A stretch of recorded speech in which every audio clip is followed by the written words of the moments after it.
Здравствуйте, меня зовут Шапко Милана. Я ученица 9 В-класса средней школы номер 7 города Туймазы.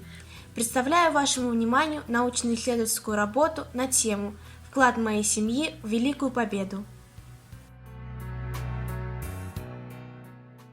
Война – это горе, страх и слезы.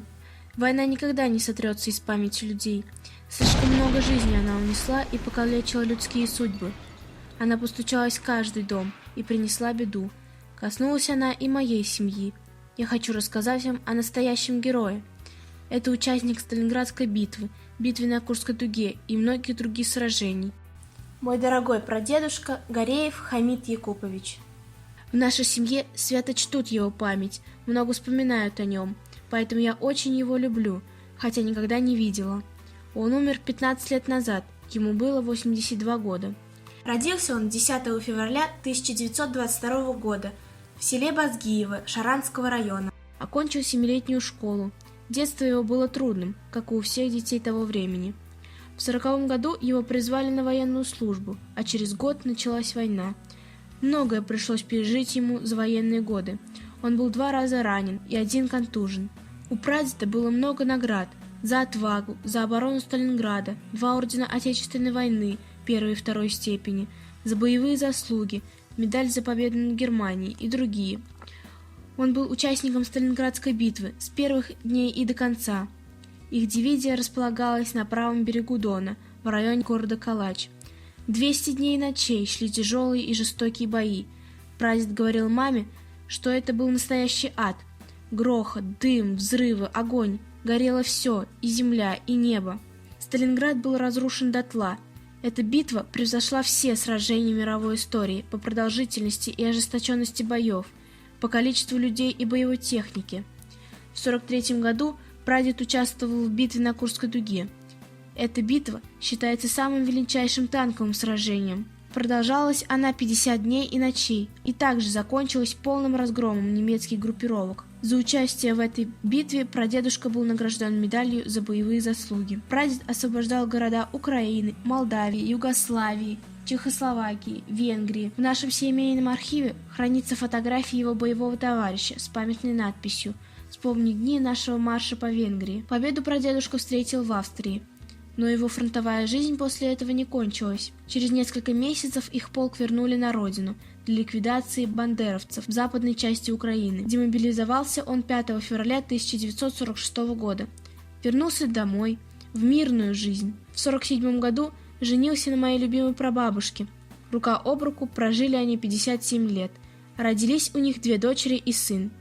Всю оставшуюся жизнь прадедушка, как и его жена, работал учителем в сельской школе, преподавал математику, физику, географию, черчение, рисование, машиноведение, труд и физкультуру. Он очень любил рисовать. Дома была целая картинная галерея с репродукциями известных художников. Сейчас несколько картин из его коллекции хранятся у нас в память о нем. Несколько раз он с прабабушкой ездил в Ленинград только для того, чтобы целыми днями бродить по Эрмитажу. Прадедушка был очень веселым человеком, балагуром, душой компании. Прекрасно пел и танцевал, его все любили. Пережив столько страданий, которые выпали на его долю, он умел радоваться мирной жизни. После выхода на пенсию они переехали в село Кандры Туймазинского района. Тихо, мирно и размеренно жили там. Прадедушку часто приглашали в школы, чтобы он рассказывал о войне. Он рассказывал про разрушенные деревни и города, про сожженные сараи, полные людей, о том, как в Белоруссии они обнаружили заваленный обломками погреб, полный ребятишек, которых фрицы загнали туда с целью взорвать. Как прадедушка вытаскивал их, и все поражались, как такое количество детей могло поместиться в маленьком погребе. Моей маме рассказывал случай с разрывной бомбой в Сталинграде. У немцев были особые бомбы, небольшие, но тяжелые, находились в составе большой бомбы. Когда большая бомба взрывалась, эти маленькие бомбочки разлетались в разные стороны и взрывались от движения. Прадедушку отбросило взрывом, он упал лицом вниз и почувствовал, что на нем лежит что-то тяжелое. Подумал, что это как раз-таки такая бомбочка. Боясь пошевелиться, он лежал какое-то время. Наконец он устал, смирился с мыслью о гибели, повернулся и увидел, что на него упала часть разорванной в клочья лошади. Вспоминая о Сталинграде, рассказывал, как переплывали Волгу, что было очень много утонувших. После войны они с прабабушкой несколько раз ездили в Волгоград, на Мамаев курган. Он рассказывал ей, что было тогда, показывал места, где погибли его товарищи, плакал. Рассказывал, что в бой бежали с криками «За Родину! За Сталина!». Портрет Сталина много лет висел у него в доме на почетном месте. Прадед рассказывал маме, что когда в бой вступали легендарные «Катюши», среди бойцов царило всеобщее ликование. Она сметала на своем пути все и вся, а некоторые взятые в плен немцы реально сходили с ума от ужаса. А вообще он не рассказывал много, а когда внуки начинали расспрашивать его о войне, он пел им военные песни. Особенно часто он пел одну, гремя огнем, сверкая блеском стали, а дальше говорить не мог и только заливался слезами. Он всегда удивлялся, как он вообще остался жив после такой войны. Говорил, что чувствовал, будто его хранила какая-то неведомая сила.